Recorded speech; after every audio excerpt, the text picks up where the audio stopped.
Labas! Investor LT kanale sekmadieniais mes kalbamės apie investuotojams rūpimus dalykus. Kaip įprastai aptarsime pagrindinės savaitės naujienas, aktualijas, ir kartu ieškosime naujų idėjų portfeliams. Todėl, jeigu įdomu, spaudžiam laiką, varpelį ir pradėkime. Tik prieš tai aš noriu Jūs pakviesti skirti dalį savo gyventojų pajamų mokesčio mūsų nepelno siekiančiai asociacijai Investors Time. Jums tai nieko nekainuoja, o man tai bus didelis įvertinimas. Ekrane matote trumpą instrukciją, kaip tą galima padaryti. Ir didelis ačiū visiems prisidėjusiems, nes jūs suteikėte galimybę dar metus tęsti šią iniciatyvą. O dabar keliaukime jau prie mūsų reikalų. Savaitės pradžioje atrodė, kad turėsime dar vieną pozityvę savaitę. JAV vertybinių popierių biržos pirmadienį atsidarė su smarkiai pakilusiomis kotiruotėmis. Investuotojai vėl turėjo vilties, kad gal nebebus plataus masto prekybos karo. Mat medijoje pasirodė žinutės, kad JAV tarifai, muitai, kurie įsigalios balandžio 2 dieną, greičiausiai bus mažesni nei tikėtasi iš pradžių. Buvo paskelbta, kad JAV prezidentas Donaldas Trumpas planuoja netaikyti muitų kai kurioms šalims, kad prekiams iš šalių, kurios netaiko muitų JAV prekiams ir su kuriomis JAV turi teigiamą prekybos balansą, muitai nebus irgi taikomi. Tas, aišku, šiek tiek nuramino rinkas, bet labai neilgam, nes antroji savaitės pusė ir vėl buvo raudona. Prie to prisidėjo, aišku, ir blogesni makro duomenys, bet visumoje kaltas čia, aišku, yra Trumpas. Nes kovo 26 dieną prezidentas Trumpas paskelbė papildomą 25% tarifą automobiliams, ir kai kurioms automobilių dalims. Muitai automobiliams turėtų įsigalioti nuo balandžio 3 dienos, o automobilių dalims ne vėliau kaip gegužės 3 dieną. Ir kadangi naujų tarifų įvedimas kelia didelę riziką JAV automobilių rinkai, todėl kad tik pusė JAV parduotų transporto priemonių yra surenkama JAV. Vadinasi, jeigu automobilių kainos augs dėl padidėjusių sąnaudų, tai greičiausiai mažės paklausa, kas ir neramina investuotojus. Todėl General Motors, Ford akcijos buvo stipriau išparduotos. Negatyvas jautėsi ir Europos rinkoje, Vokietijos Porsche ir Mercedes dėl Trumpo tarifų. Skaičiuojama, kad praras 3,7 milijardus, tai yra neteks maždaug ketvirtadalio planuoto veiklos pelno. Ir suprantama, kad kompensuoti nuostolius įmonės turės tik tai dvi galimybės. Arba kelti kainas, arba perkelti gamybą į JAV. Tai, žodžiu, Trumpo tarifų kulkosvaidis veikia visų pajėgumu. Ir jeigu tik kažkur mes užčiuopiam nežymų palengvėjimą, kad gal nebus taip skausminga, gal visgi pasauliui pavyks susiderėti, nes prekybų karuose mes žinome, kad nėra laimėtojų.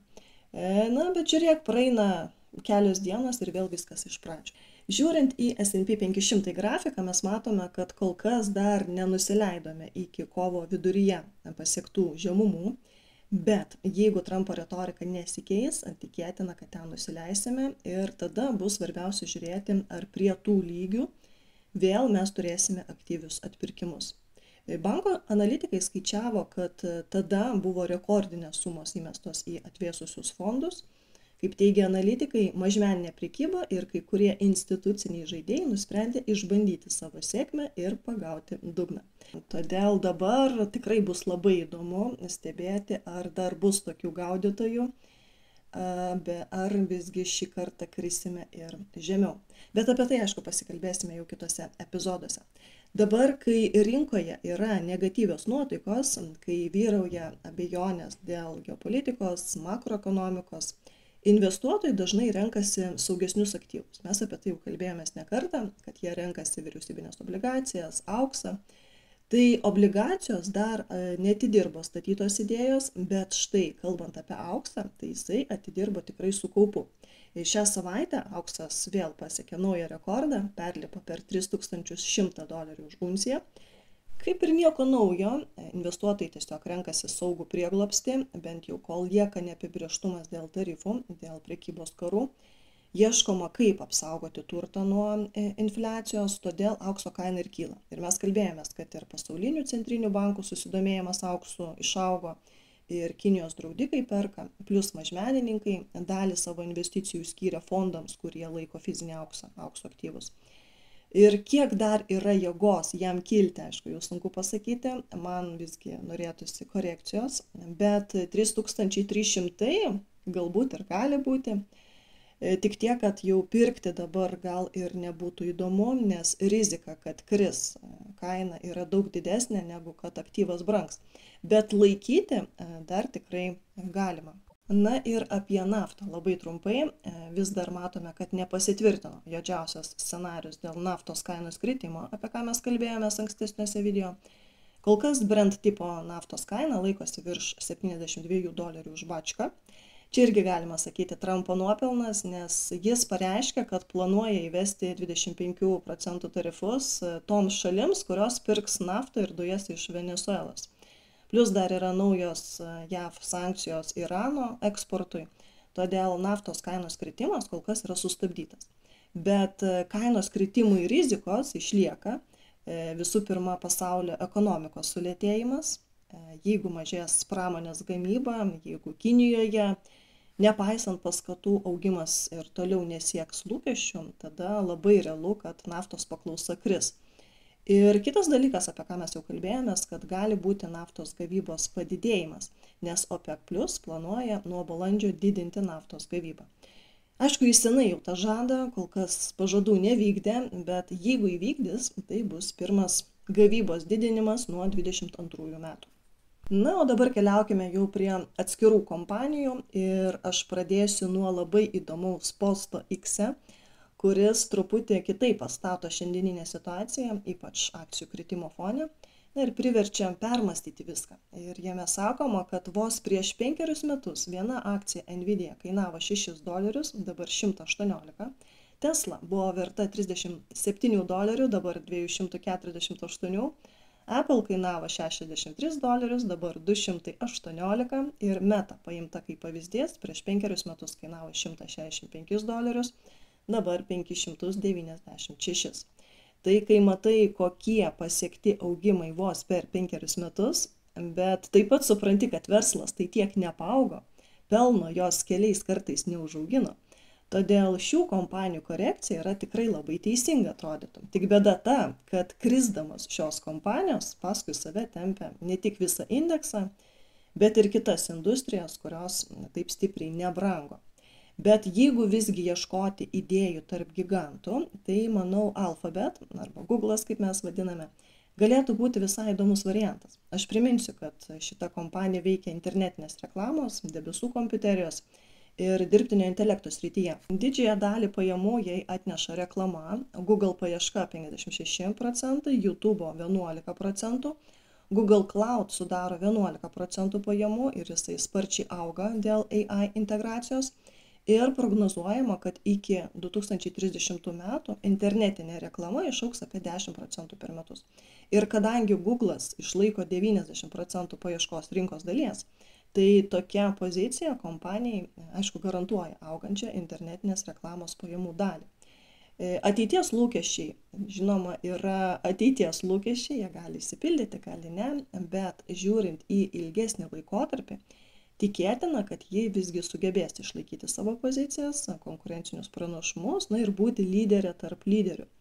Ir taip pat mes žinome apie Google Gemini dirbtinį intelektą, kuris integruojasi į paiešką ir kitus produktus, tai irgi gali būti stiprus pranašumas. Ir dabar mes matome, kad tikslinė kaina idealiai atidirbo, bet jeigu žiūrime ilgesniam laikui, ilgesniam nei metai, pusantrų, tai kaina virš $200 už akciją tikrai netrodys daug. Todėl ilgalaikiam portfeliui, ypač po stipresnio kritimo, čia gali būti visai įdomu. Yra paskaičiuota ir ilgesniam jau laikotarpiu iki 25 metų lapkričio mėnesio, dar reikėtų pridėti 6 mėnesius, nes jūs žinote, kad aš balta spalva žymiu tikslinę kainą ir nuo pažymėtos datos per metus pusantrų kaina turėtų ateiti prie tos ribos, nes tai yra kompanijos reali vertė. Beje, mūsų klube kaip tik šiuo metu vyksta mokymai tiksliniai kainai nustatyti ir klubo nariai pasirinkę metinę narystę gauna dovanų šiuos mokymus. Detalesnė informacija yra šio video aprašyme. Tęsiant apie Magnificent 7 kompanijas, tai matome, kad šią savaitę tik tai Tesla užsidarė pozityviai. Mat, jei Trumpo užmojai dėl tarifų automobiliams nėra skausminga tema, nes ji skirtingai nei kiti Amerikos automobilių gamintojai, tokie kaip General Motors, kurie turi gamyklas Meksikoje ir daug ką gaminasi už JAV ribų, tai Tesla šiuo klausimu yra rami, nes praktiškai viskas yra gaminama Amerikoje. Todėl jos kotiruotė šią savaitę augo 6%. Įdomus dalykas matomas stebint žaliavas. Apie auksą mes jau pakalbėjome, o štai varis matome irgi sumušė rekordus. Ir paprastai, kai auga vario paklausa, mes kalbame apie augančią, klestinčią ekonomiką, nes jūs žinote, kad varis yra vienas geidžiamiausių metalų, naudojamas beveik viskam, nuo namų statybos ir iki bet kokios elektronikos gamyboje. Todėl vario paklausa ir jo kainos augimas yra tradicinis pramonės sveikatos rodiklis. Bet ar dabar mes galime kalbėti apie ekonomikos augimą? Turbūt, kad ne, bet tai kaip tada suprasti tokią dinamiką? Ir čia matyt vėl reikėtų kaltinti Trumpą, mat kalbos apie muitus privertė ne tik sukrusti spekuliantus, bet ir gamintojus, kurie tiesiog priversti kaupti jo atsargas, kol tarifai dar neįvesti. Todėl čia mes ir stebime ralį, kuris neretai ilgainiui virsta stipresniu kritimu, ypač kai augimui nėra jokio esminio pagrindo.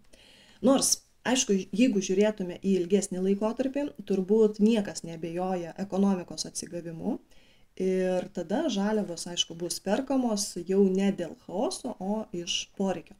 Todėl galbūt galime iš anksto pasižvalgyti po žaliavų kompanijas. Ir viena tokių jūsų dėmesiui dabar yra Rio Tinto, tikeris RIO. Kaip žinote, pastaraisiais metais kasybos korporacijos gerokai atsiliko nuo visos rinkos. Ir tokią dinamiką daugiausiai lėmė pesimistinės nuotaikos dėl Kinijos ekonomikos augimo, bet ne dėl pačių įmonių pagrindinių rodiklių pablogėjimo. Ir dabar nuotaikos Kinijoje pradeda po truputį gerėti. Čia padėjo, žinoma, ir vyriausybės parama, kuri prasidėjo rugsėjį ir buvo sustiprinta dar kovo mėnesį. Ir atsižvelgiant į tai, ekonomistai pradėjo didinti Kinijos BVP augimo prognozes, todėl galime atidžiau stebėti Rio Tinto akcijas. Aš priminsiu, kad Rio yra viena didžiausių pasaulyje kasybos įmonių, užsiemančių mineralų žvalgymu, gamybą ir perdirbimu. Pagrindinės sritys yra geležies rūda, aliuminis, varis. Veiklos geografija apima Australiją, Kanadą, JAV, Čilę ir Mongoliją. Žinoma, mes turime turėti omenyje, kad Trumpo tarifai momente gali stipriau sujaukti kortas, todėl pulti pirkti akcijų dabar galbūt ir nereikia. Jo labiau, kad matome savotišką koridorių, todėl norėtųsi bent jau žemutinės ribos sulaukti.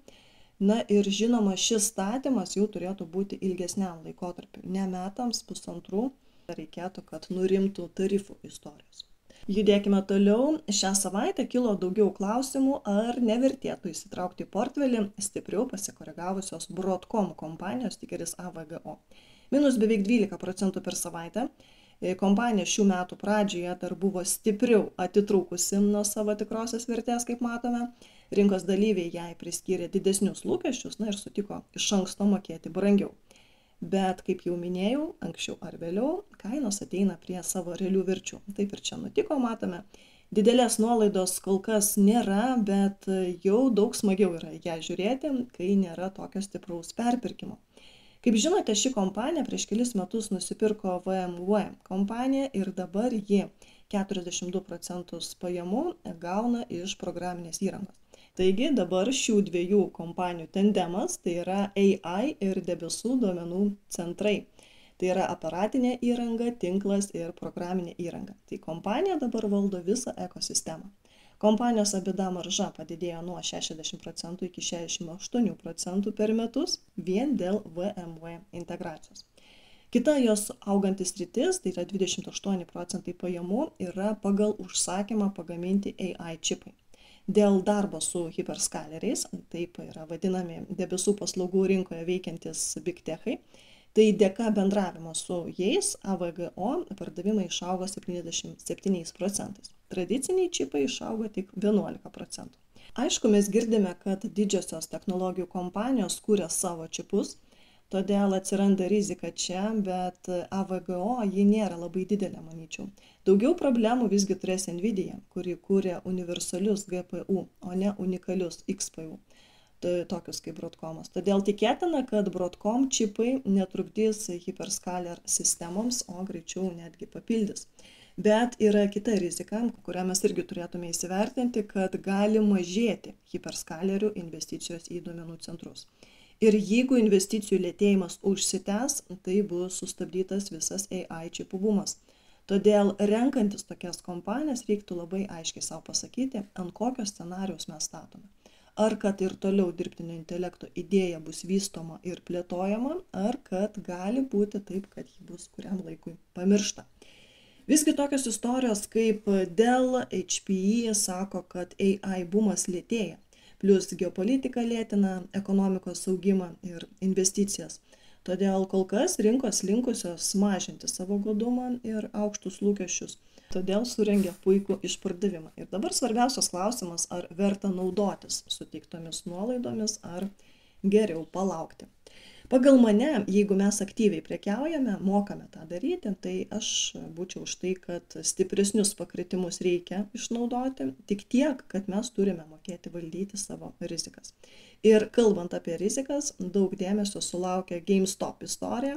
Šią savaitę mes matėme 20% ralį. Pozityvas buvo tame, kad jį paskelbė apie bitkoinų pirkimą į savo balansą. Bendrovė pranešė, kad išleis $1,3 milijardo konvertuojamų obligacijų tam, kad surinktų pinigų kriptovaliutai nupirkti. Žodžiu, ši kompanija kartoja MicroStrategy strategiją, tik dėja ne taip sėkmingai kaip Sailoras, nes kompanijos akcijos ne tik per savaitę prarado visą uždarbį, bet dar ir daugiau nukrito nei atsidarė savaitės pradžioje. Na, dėja, spekulacijos su akcijomis dabar yra labai greitos ir jeigu jau nespėjome į tą traukinį, tai gal geriau ir nebebandyti į jį šokti. Kita jau daug sėkmingesnė šios savaitės istorija, beje, mes klube laukiame ilgus mėnesius, kol ši idėja atidirbs. Aš kalbu apie kompaniją Concentrix, tikeris CNXC. Momente augimas siekia virš 40%, kompanija pristatė stiprius ketvirčio rezultatus. Tikimasi, kad free cash flow išaugs 33% iki $650 milijonų. Dėl AI plėtros, kas žinoma viršijo analitikų prognozes, ir aišku, po tokio akcijos šuolio dalis investuotojų suskubo fiksuotis, todėl iki savaitės pabaigos beliko tik plus 26,5%. Na ir su šia pozityvia nata su jumis aš atsisveikinu. Ačiū Jums, kad buvote kartu, ačiū už Jūsų palaikymą ir iki kitų susitikimų.